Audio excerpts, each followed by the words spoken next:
वो आए शहर, ले आए खाद बीज।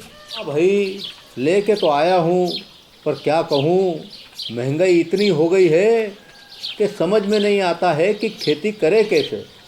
फसल भी अच्छी नहीं होती है, ये दवाइयाँ नहीं डालूँ तो कर्जा करके लाओ, कैसे भी लाओ, लाना तो पड़ेगा ही। और ये दवाई की दुकान का कर्जा तो ख़त्म होने का नाम नहीं लेता। लाना तो मुझे भी है, पर सब कुछ इतना महंगा है। कहाँ से लाऊं, किससे खरीदूं, किसके पास सही दामों में मिलेगा और क्वालिटी उत्पाद भी मिलेगा या नहीं। अपनी फसलों की सही दवाओं के लिए दूर दूर तक शहरों में जाना और दवाओं को लाना पड़ता है। फसलों के लिए दवाएं सही है या नहीं, ये जानकारी भी नहीं होती। फसलों की कटाई पर सही दाम मिलेंगे या नहीं, इन तमाम मुश्किलों से दूर होने के लिए आइए खेती बाड़ी केंद्र। खेती बाड़ी केंद्र एक ऑनलाइन सेवा केंद्र है जिससे आप अपने मोबाइल के द्वारा जुड़ सकते हैं, जहां आपको अपनी खेती के लिए सही प्रकार की दवाएं मिलेंगी, वो भी होलसेल मूल्य पर। वो सभी दवाएं सीधा निर्माता से लेकर आप तक पहुंचाते हैं, यानी कि बीच में होने वाले सारे खर्च की बचत आपकी जेब में। साथ ही साथ दवाओं को लाने और ले जाने की झंझट से भी छुटकारा। अपनी मुश्किलों को दूर करने के लिए आप खेती बाड़ी केंद्र पर एक मिस कॉल करें। खेती बाड़ी केंद्र का किसान मित्र आपसे तुरंत संपर्क करेगा और आपको सभी जरूरी जानकारी देगा। खेती बाड़ी केंद्र की फ्रेंचाइजी लेकर खेती बाड़ी मित्र बनिए और किसानों की सेवा कर देश की तरक्की में भागीदार बने। आज ही संपर्क करें नीचे दिए गए नंबर पर और खेती बाड़ी केंद्र से जुड़े। ये है खेती बाड़ी केंद्र ऐप। अच्छा, किसानों की सरदारी, उन्नत खेती बाड़ी। खेती बाड़ी केंद्र, देश के अन्नदाता की दुकान।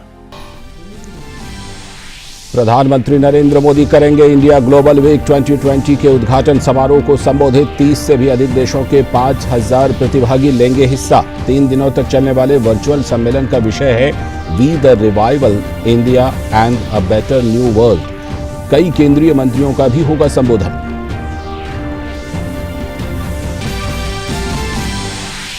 प्रधानमंत्री वाराणसी स्थित गैर सरकारी संगठनों के प्रतिनिधियों से आज करेंगे वार्ता। सामाजिक संस्थाओं द्वारा लॉकडाउन में किए गए खाद्य वितरण और अन्य सहायता कार्यों पर करेंगे चर्चा।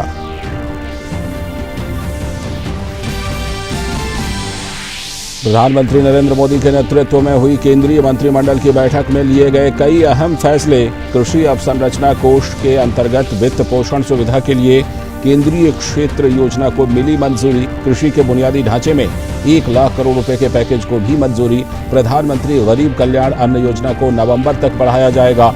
उज्ज्वला योजना के तहत अब सितंबर तक मिलेंगे लाभार्थियों को 3 मुफ्त सिलेंडर। प्रवासी मजदूरों को किराए पर दिए जाएंगे पीएम आवास योजना के तहत तैयार मकान।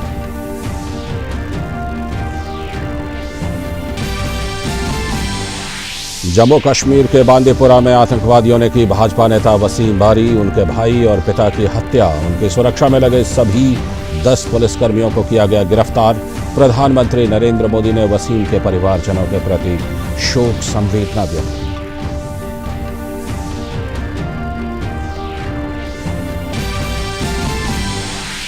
भारतीय नौसेना का ऑपरेशन समुद्र सेतु सफलतापूर्वक हुआ संपन्न। कोविड-19 महामारी के दौरान 5 मई को शुरू किए गए अभियान के तहत करीब 4000 भारतीयों की हुई स्वदेश वापसी।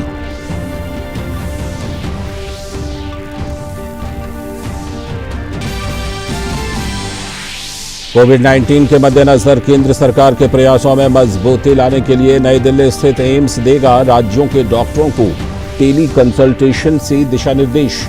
देश में कोविड-19 से स्वस्थ होने की दर बढ़कर हुई 61.53%। पिछले 24 घंटों में हुई 2,62,000 से भी ज्यादा नमूनों की जांच। दुनिया भर में कोविड-19 से संक्रमित मामलों की संख्या 1,20,00,000 के पार।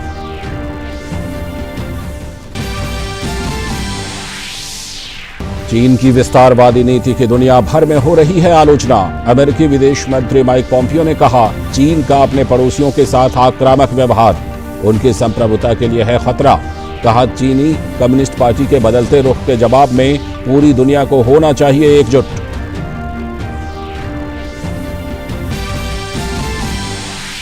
और इंग्लैंड और वेस्टइंडीज के बीच साउथहैम्पटन में शुरू हुई बहुप्रतीक्षित टेस्ट मैच के पहले दिन बरसात ने फेरा पानी।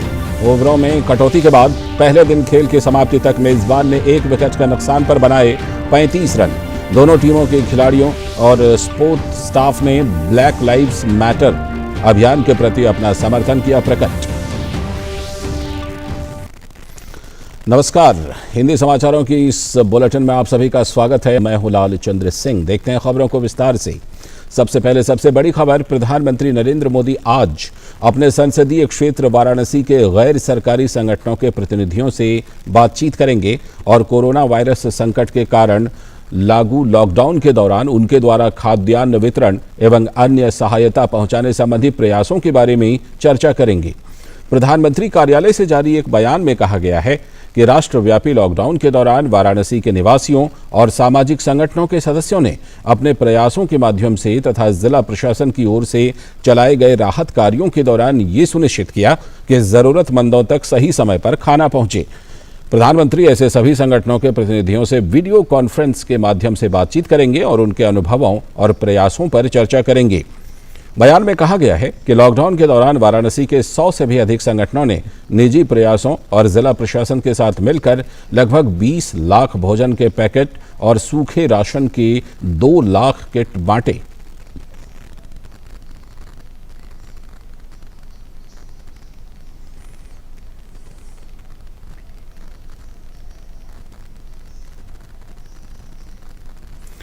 रुख करते हैं आज की एक और बड़ी खबर का। प्रधानमंत्री Narendra Modi India global week 2020 के पहले दिन उद्घाटन भाषण देंगे। 3 दिवसीय इस वर्चुअल सम्मेलन का विषय है be the revival India and a better new world.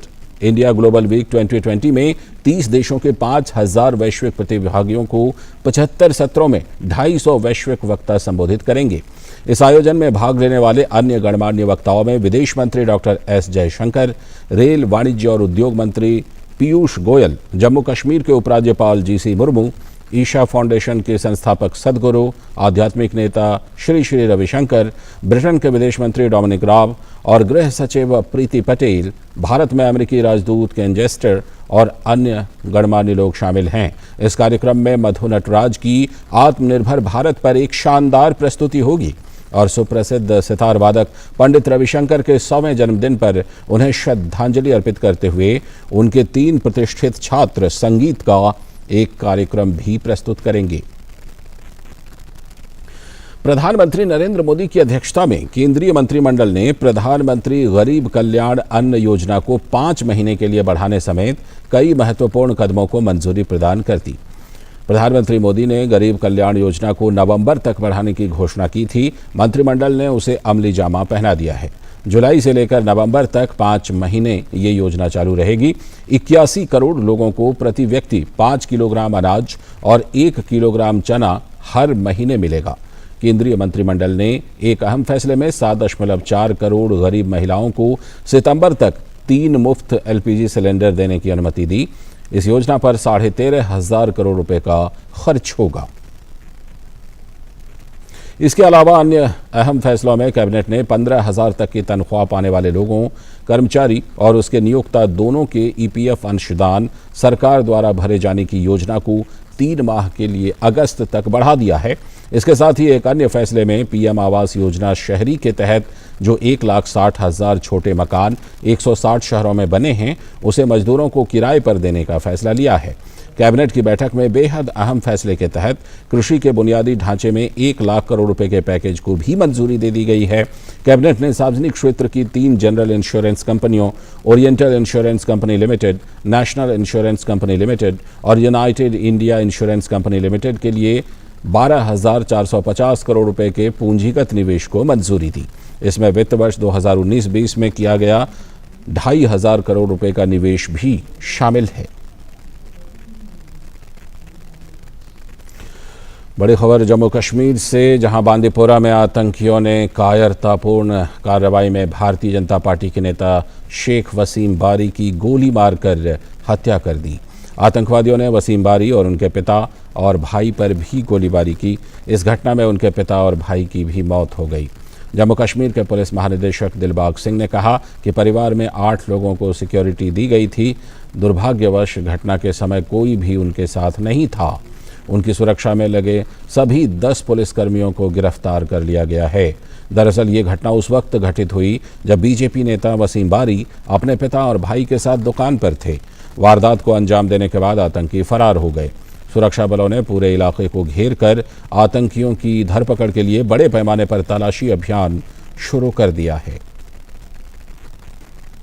और आतंकियों की इस कायरतापूर्ण हरकत पर प्रधानमंत्री कार्यालय में मंत्री डॉक्टर जितेंद्र सिंह ने ट्वीट कर बताया कि इस संबंध में पीएम मोदी ने जानकारी ली और आतंकी कार्रवाई का शिकार हुए भाजपा नेता वसीम बारी के परिवारजनों के प्रति शोक संवेदना प्रकट की।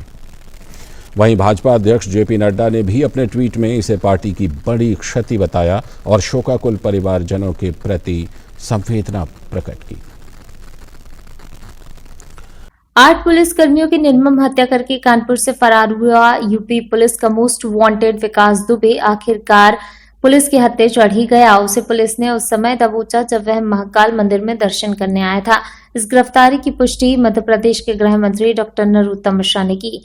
बताया गया कि पुलिस वालों की हत्या करने के बाद पुलिस से जान बचाने के लिए भाग रहा विकास फरीदाबाद से उज्जैन आया। एमपी पुलिस पहले से ही उसकी घेराबंदी कर रही थी क्योंकि उसकी आखिरी लोकेशन चंबल इलाके में मिली थी। गृह मंत्री डॉक्टर नरोत्तम मिश्रा ने कहा कि विकास दुबे को एमपी पुलिस ने दबोच लिया है। हालांकि उन्होंने इससे ज्यादा कुछ भी बताने से इनकार कर दिया और बोले कि इंटेलिजेंस की बातें यहाँ नहीं बताऊंगा, लेकिन ये साफ है कि अपराधी कोई भी हो, कितना भी कुकार क्यों ना हो, एमपी में आएगा तो पुलिस के कब्जे में ही होगा। गौरतलब है कि विकास दुबे ने बीते सप्ताह कानपुर के चौबेपुर थाना क्षेत्र के बिकरू गांव के एक सीईओ सहित 8 पुलिसकर्मियों की उस समय नृशंस हत्या कर दी थी जब वे उसे गिरफ्तार करने गए थे। यूपी पुलिस ने उसके दोनों साथी को अलग अलग मुठभेड़ में मार गिराया था, जबकि इसकी गिरफ्तारी पर लाखों का इनाम घोषित कर दिया गया था। मुठभेड़ में मारे गए साथियों पर 50,000 और 25,000 का इनाम घोषित था। आज एमपी पुलिस को इसे पकड़ने की बड़ी सफलता हासिल हुई है। फिलहाल उसे पूछताछ चल रही है और यूपी पुलिस के अफसर भी पहुंच रहे हैं। बड़ा हो, हमारी पुलिस छोड़ती नहीं है किसी को भी और विकास को भी पकड़ा है और गिरफ्तार कर लिया है, हमारी कस्टडी में है वो। सर क्या खबर मिली, कैसे ये पूरा ऑपरेशन हुआ? अब इंटेलिजेंस की बातें सीधी नहीं बताना चाहिए अभी फिलहाल, उसके मर्म तक पहुंचने के बाद बताएंगे। मैं अभी सिर्फ इतना बता रहा हूं कि हमने गिरफ्तार किया है, हमारी कस्टडी में है। सर मंदिर में से गिरफ्तारी हुई है क्या? मंदिर के बाहर अंदर उसको न लाए मंदिर को बीच में, पर उज्जैन में गिरफ्तारी हुई। सर ये भी बताया जा रहा है कि कुछ पुजारी या कुछ लोगों ने उसका चेहरा पहचाना, उसके बाद पुलिस को इन्फॉर्म किया या पुलिस ने सीधे इंटेलिजेंस की बात भी बताएंगे, पहले हमको मर्म तक आने दो, बाकी की चीजों को पता करने दो। सर पुलिस ने इनके साथियों का एनकाउंटर कर दिया था, बहुत क्रूर गैंगस्टर था इसका। निश्चित रूप से प्रारंभ से ही ये क्रूरता की हदें पार करता रहा है और इसलिए जो भी कृत्य किया वो बहुत निंदनीय था, बहुत चिंतनीय था और मध्य प्रदेश को बड़ी कामयाबी मिली है। और पूछो, एमपी पुलिस को ये आशंका थी क्या कि यूपी से वो एमपी में आ सकता है? क्योंकि ग्वालियर वारदात होने के बाद से ही हमने पूरी मध्य प्रदेश की पुलिस को अलर्ट मोड पर रखा था और पूरी निगाह रखी जा रही थी और गिरफ्तार किया। ठीक है सर, एक मिनट सर। फिलहाल बढ़ते हैं अगली खबर की तरफ।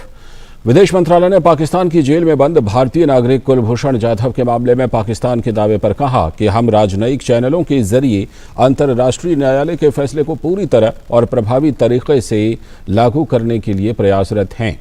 कुलभूषण जाधव के सजा पर पुनर्विचार याचिका दायर करने के इनकार के पाकिस्तान के दावे को विदेश मंत्रालय ने ढकोसला बताया है। साथ ही भारत ने कहा कि पाकिस्तान के अधिकारियों ने जाधव पर पुनर्विचार याचिका दायर नहीं करने का दबाव डाला है। विदेश मंत्रालय ने साथ ही कहा कि जाधव से बिना रुकावट के संपर्क नहीं करने देने से इनकार करना अंतर्राष्ट्रीय न्यायालय के फैसले का उल्लंघन है। और अब कोरोना से जुड़ी खबर। देश में कोरोना से मरीजों के ठीक होने का दर बढ़कर 61.5% हो गई है। अभी 2,64,944 सक्रिय मामले हैं। देश में अब तक 4,56,830 लोग कोरोना को हराकर ठीक हो चुके हैं। भारत में कोरोना संक्रमण की संख्या बढ़कर 7,42,417 हो गई है। कोविड-19 से मारे जाने वालों की संख्या बढ़कर 20,642 हो गई है। तमिलनाडु के बिजली मंत्री और अन्ना द्रमुक नेता पी थंगमणि में कोरोना वायरस के संक्रमण की पुष्टि हुई है। उन्हें इलाज के लिए एक निजी अस्पताल में भर्ती कराया गया। बिजली निषेध और आबकारी विभाग का प्रभार संभालने वाले थंगमणि अन्नाद्रमुक के वरिष्ठ नेता होने के साथ ही पश्चिमी तमिलनाडु में पार्टी के दिग्गज नेता भी माने जाते हैं। उच्च शिक्षा मंत्री केपी अनबालगन के बाद कोरोना वायरस की जांच में संक्रमित पाए जाने वाले वो दूसरे मंत्री हैं। और इधर बिहार की राजधानी पटना में 1 सप्ताह के लिए लॉकडाउन की घोषणा कर दी गई है। पटना के जिलाधिकारी कुमार रवि ने कोरोना वायरस की रोकथाम को लेकर ये बड़ा फैसला लिया है। कोरोना संक्रमण के बढ़ते मामले को देखते हुए डीएम ने बुधवार को अधिकारियों के साथ बैठक की। इस बैठक में 7 दिनों के लिए पटना में लॉकडाउन की घोषणा कर दी गई है। 10 जुलाई से लेकर 16 जुलाई तक यानी कि 1 हफ्ते के लिए ये लॉकडाउन की घोषणा की गई है। और 3 महीने से ज्यादा वक्त के बाद आखिरकार महाराष्ट्र में यात्रियों के लिए होटल फिर से खुल गए हैं। कोविड-19 महामारी को ध्यान में रखते हुए होटलों में ठहरने का बेहतर प्रबंधन के साथ ही मेहमानों के साथ साथ होटल के कर्मचारियों की सुरक्षा के भी बेहतर उपाय किए गए हैं। राज्य सरकार ने कंटेनमेंट जोन के बाहर होटलों को बुधवार से खोलने की अनुमति दे दी है, लेकिन इन होटलों में केवल 33% ऑक्यूपेंसी ही हो सकेगी।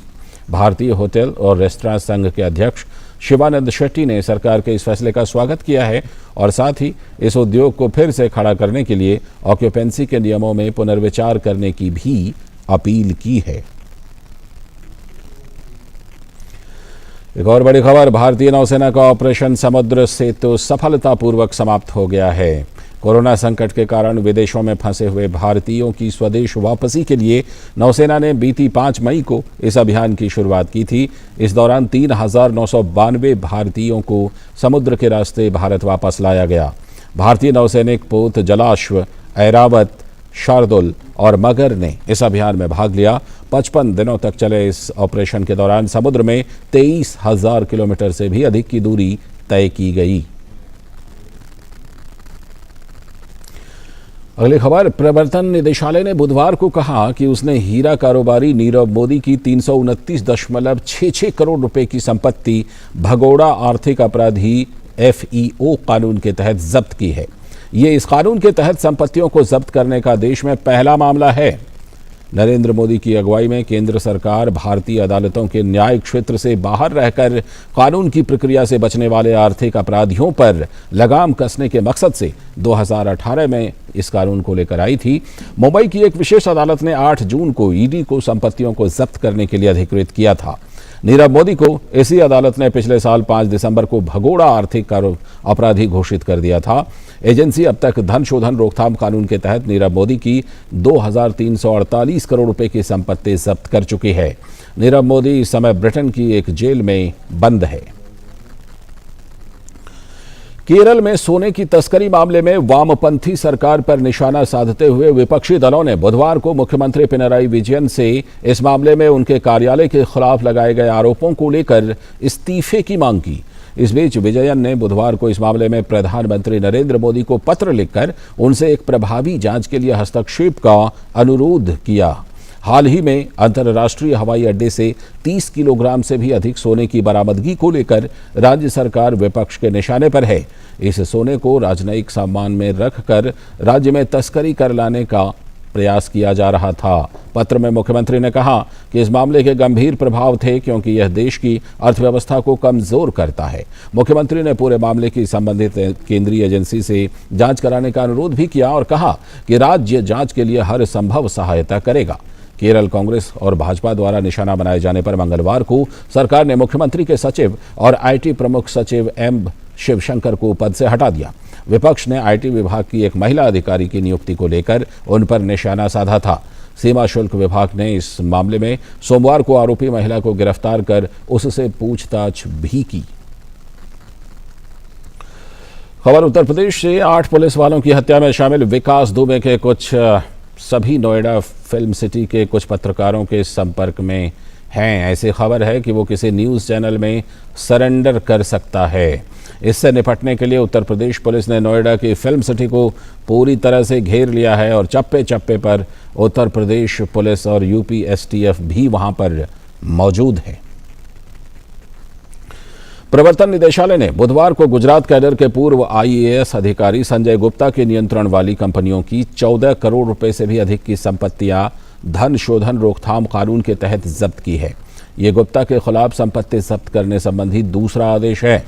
एजेंसी ने पिछले साल दिसंबर में भी उनकी और उनके परिवार की 36.12 करोड़ रुपए से भी अधिक की संपत्तियां जब्त की थी। गुप्ता के खिलाफ ईडी का मामला metro link express for Gandhinagar and Ahmedabad company limited mega के धन के कथित दुरुपयोग और कथित आपराधिक कदाचार से संबंधित हैं। गुप्ता अप्रैल 2011 से अगस्त 2013 तक मेगा के अध्यक्ष रहे। 1985 बैच के भारतीय प्रशासनिक सेवा के अधिकारी गुप्ता ने 2002 में सेवा छोड़ दी थी और नीसा ग्रुप ऑफ कंपनीज के नाम तले अपना कारोबार शुरू किया था।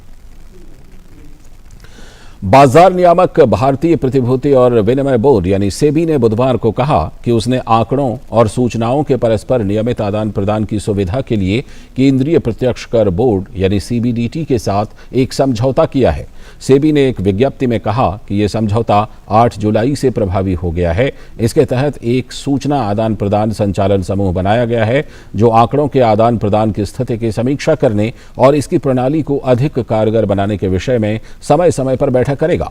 सेबी ने कहा कि यह समझौता सीबीडीटी और सेबी के बीच आंकड़ों और सूचनाओं को स्वचालित और नियमित आधार पर साझा करने की सुविधा प्रदान करेगा। ये सुनिश्चित करेगा कि सीबीडीटी और सेबी दोनों के पास आंकड़ों के आदान प्रदान के लिए निर्बाध संपर्क हो। और बाद बारिश और बाढ़ की पूर्वोत्तर राज्य असम में पिछले 24 घंटों में बाढ़ की स्थिति में काफी सुधार हुआ है। हालांकि राज्य के 12 जिले अभी भी बाढ़ से प्रभावित हैं। कल एक और व्यक्ति की मौत के साथ ही इस बार राज्य में बाढ़ से मारे जाने वालों की संख्या 40 हो गई है। 340 से भी ज्यादा गांवों और अन्य स्थानों में 1,70,000 से भी ज्यादा लोग बाढ़ से अभी भी प्रभावित हैं। असम आपदा प्रबंधन प्राधिकरण के मुताबिक पिछले 24 घंटों में बाढ़ के पानी की वजह से जमीन कटने से सादिया, माजुली और बोंगाईगांव जिलों में काफी नुकसान पहुंचा है। मौसम विभाग ने अगले 2 से 3 दिनों में भारी बारिश की आशंका जताई है, जिससे धुबरी, बोंगाईगांव, ग्वालपारा, बारपेटा, नलबाड़ी, कामरूप, जोरहाट और डिब्रूगढ़ समेत 18 जिलों में नदियों के किनारों पर बसे गांवों में बाढ़ आ सकती है। केंद्रीय जल शक्ति मंत्री गजेंद्र सिंह शेखावत ने वीडियो कॉन्फ्रेंसिंग के माध्यम से उत्तर प्रदेश के मुख्यमंत्री योगी आदित्यनाथ से राज्य में जल जीवन मिशन के कार्यान्वयन के संबंध में चर्चा की। उत्तर प्रदेश सरकार ने प्रत्येक ग्रामीण परिवार को साल 2022 तक नल से जोड़ने के लिए महत्वाकांक्षी योजना बनाई है। वहीं जल शक्ति मंत्री ने उत्तर प्रदेश को 100% FHTC राज्य बनाने के लिए पूर्ण समर्थन का आश्वासन दिया है। केंद्रीय जल शक्ति मंत्री ने उत्तर प्रदेश के मुख्यमंत्री से जल जीवन मिशन पर वीडियो कॉन्फ्रेंसिंग के जरिए चर्चा की। उन्होंने राज्य को 100% FHTC राज्य बनाने के लिए पूर्ण समर्थन का आश्वासन दिया। केंद्रीय मंत्री ने जलापूर्ति योजनाओं को रेट्रोफिटिंग करने और मौजूदा सार्वजनिक स्टैंड पोस्ट से घरेलू नल कनेक्शन उपलब्ध कराने के लिए अभियान चलाने का आग्रह किया, ताकि वापस लौटने वाले प्रवासियों को गांव में ही रोजगार उपलब्ध कराए जा सके। मुख्यमंत्री ने विंध्य बुंदेलखंड क्षेत्र में आर्सेनिक और फ्लोराइड प्रभावित 38 जिलों में प्राथमिकता के आधार पर स्वच्छ पेयजल उपलब्ध कराने वाली राज्य सरकार की योजना पर चर्चा की। उत्तर प्रदेश के 2.63 करोड़ ग्रामीण परिवारों में से अब तक 10.23 लाख परिवारों को नल कनेक्शन दिए गए हैं। वर्ष 2020-21 में उत्तर प्रदेश सरकार ने 1.02 करोड़ घरों में नल कनेक्शन देने की योजना बनाई है। वर्ष 2020-21 में राज्य को 2,550.94 करोड़ रुपए आवंटित किए गए हैं और राज्य के पास वर्तमान में 6,966.26 करोड़ रुपए की राशि उपलब्ध है। उत्तर प्रदेश को 15वें वित्त आयोग अनुदान के तहत 9,752 करोड़ रुपए आवंटित किए गए हैं और इसका 50% उपयोग जलापूर्ति और स्वच्छता के लिए किया जाना है। केंद्रीय मंत्री ने ग्रामीण जल आपूर्ति, ग्रे वाटर ट्रीटमेंट, पुनः उपयोग और जल आपूर्ति योजनाओं के दीर्घकालिक संचालन व रखरखाव को सुनिश्चित करने के लिए इस कोष को उपयोग करने की योजना बनाने को कहा। केंद्रीय मंत्री ने ग्राम कार्य योजना और ग्राम जल एवं स्वच्छता समिति का गठन करने पर भी जोर दिया, जिसमें न्यूनतम 50% महिला सदस्य होंगे। यह समिति गांव में जल आपूर्ति के बुनियादी ढांचे की योजना, डिजाइन, कार्यान्वयन, संचालन और रखरखाव के लिए जिम्मेदार होंगी। आगरमालवा जिले के नगर नलखेड़ा में अखिल भारतीय विद्यार्थी परिषद के छात्र छात्राओं के द्वारा अखिल भारतीय विद्यार्थी परिषद स्थापना दिवस के अवसर पर कार्यक्रम आयोजित किया गया। आयोजित कार्यक्रम में मुख्य वक्ता के रूप में जिला संयोजक सतपाल चुंडावत, पूर्व कार्यकर्ता अजय श्रीवास्तव, पूर्व कार्यकर्ता घनश्याम एवं जिला छात्रा प्रमुख गार्गी चौहान के द्वारा दीप प्रज्वलित कर कार्यक्रम की शुरुआत की गई। कार्यक्रम के दौरान अखिल भारतीय विद्यार्थी परिषद के छात्र छात्राओं के द्वारा 10वीं कक्षा में प्रावीण्य सूची में नाम अंकित करने वाले छात्र छात्राओं को प्रमाण पत्र देकर सम्मानित किया गया। साथ ही कोरोना वायरस के वैश्विक महामारी में कोरोना योद्धा बनकर जिन्होंने अपनी जान की परवाह न करते हुए हमें सुरक्षा और स्वच्छता प्रदान करने वाले पुलिसकर्मी, चिकित्सा विभाग एवं सफाई कर्मचारियों का पुष्पहार पहनाकर स्वागत किया। कार्यक्रम के दौरान मुख्य वक्ताओं के द्वारा छात्र छात्राओं को संबोधित किया गया। इसी के साथ हिंदी समाचारों की इस बुलेटिन में फिलहाल इतना। ओ काका, हुआ है शहर, ले आए खाद बीज। हाँ भाई, लेके तो आया हूँ, पर क्या कहूँ, महंगाई इतनी हो गई है कि समझ में नहीं आता है कि खेती करे कैसे। फसल भी अच्छी नहीं होती है, ये दवाइयाँ नहीं डालूँ तो कर्जा करके लाओ, कैसे भी लाओ, लाना तो पड़ेगा ही। और ये दवाई की दुकान का कर्जा तो ख़त्म होने का नाम नहीं लेता। लाना तो मुझे भी है, पर सब कुछ इतना महंगा है, कहाँ से लाऊं, किससे खरीदूं, किसके पास सही दामों में मिलेगा और क्वालिटी उत्पाद भी मिलेगा या नहीं। अपनी फसलों की सही दवाओं के लिए दूर दूर तक शहरों में जाना और दवाओं को लाना पड़ता है। फसलों के लिए दवाएं सही है या नहीं, ये जानकारी भी नहीं होती। फसलों की कटाई पर सही दाम मिलेंगे या नहीं, इन तमाम मुश्किलों से दूर होने के लिए आइए खेती बाड़ी केंद्र। खेती बाड़ी केंद्र एक ऑनलाइन सेवा केंद्र है जिससे आप अपने मोबाइल के द्वारा जुड़ सकते हैं, जहां आपको अपनी खेती के लिए सही प्रकार की दवाएं मिलेंगी, वो भी होलसेल मूल्य पर। वो सभी दवाएं सीधा निर्माता से लेकर आप तक पहुंचाते हैं, यानी कि बीच में होने वाले सारे खर्च की बचत आपकी जेब में। साथ ही साथ दवाओं को लाने और ले जाने की झंझट से भी छुटकारा। अपनी मुश्किलों को दूर करने के लिए आप खेती बाड़ी केंद्र पर एक मिस कॉल करें। खेती बाड़ी केंद्र का किसान मित्र आपसे तुरंत संपर्क करेगा और आपको सभी जरूरी जानकारी देगा। खेती बाड़ी केंद्र की फ्रेंचाइजी लेकर खेती बाड़ी मित्र बनिए और किसानों की सेवा कर देश की तरक्की में भागीदार बने। आज ही संपर्क करें नीचे दिए गए नंबर पर और खेती बाड़ी केंद्र से जुड़े। ये है खेती बाड़ी केंद्र ऐप। अच्छा, किसानों की सरदारी, उन्नत खेती बाड़ी। खेती बाड़ी केंद्र, देश के अन्नदाता की दुकान।